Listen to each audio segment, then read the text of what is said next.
Biblia tenemos muchos versículos que son mal interpretados y es necesario que nosotros como creyentes aprendamos a leer bien los versículos dentro de su contexto y aplicando el sentido con el cual el autor de dicho versículo lo escribió, en qué sentido, a quién se dirigía, para tener una aplicación correcta. Entonces, se nos pide que demos algunos ejemplos y bueno, aunque hay muchos, voy a dar unos ejemplos bien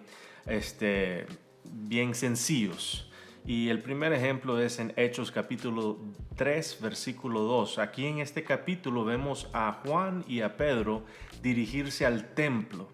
Y mientras ellos se dirigen al templo, nos dice el versículo 2, que era traído un hombre cojo de nacimiento, a quien ponían cada día a la puerta del templo, que se llama La Hermosa, para que pidiese limosna de los que entraban en el templo. Ahora, la lectura de este versículo, vemos que hay lugares que se llaman Templo La Hermosa, Iglesia La Hermosa. Y muchos dicen, y hemos escuchado a algunos predicar, que el templo se llamaba La Hermosa, este templo. Pero no es lo que el texto dice, sino que la puerta del templo se llamaba La Hermosa.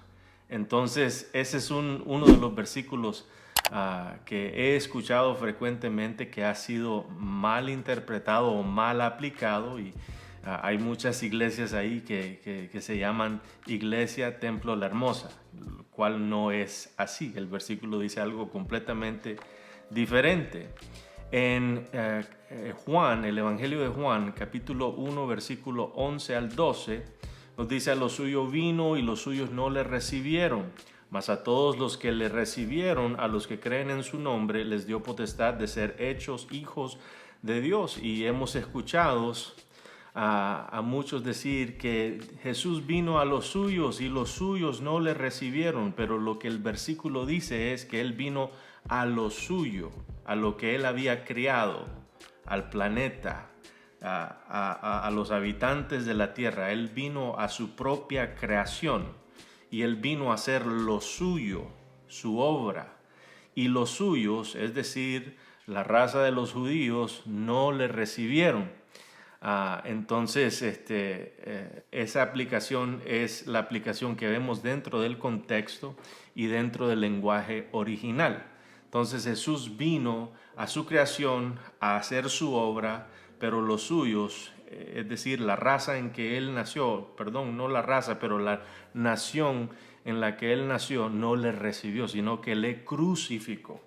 Mateo capítulo 7, versículo 1 es otro versículo. Dice: no juzguéis para que no seáis juzgados.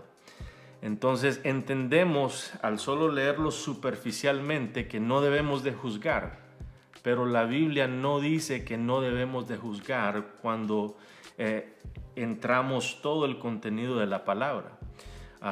Porque 1 Tesalonicenses capítulo 5 versículo 21 nos dice: examinadlo todo y retened lo bueno. Para examinar tenemos que poner todo lo que vemos a prueba, y eso implica juzgar.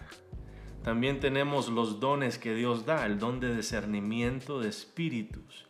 Para poder discernir tenemos que juzgar.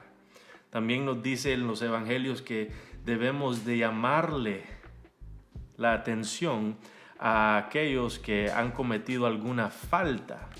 Pero si no juzgamos de acuerdo a la palabra, ¿cómo hemos de llamarle la atención? Así que sí debemos de juzgar bíblicamente y debemos de juzgar de una manera que no sea hipócrita.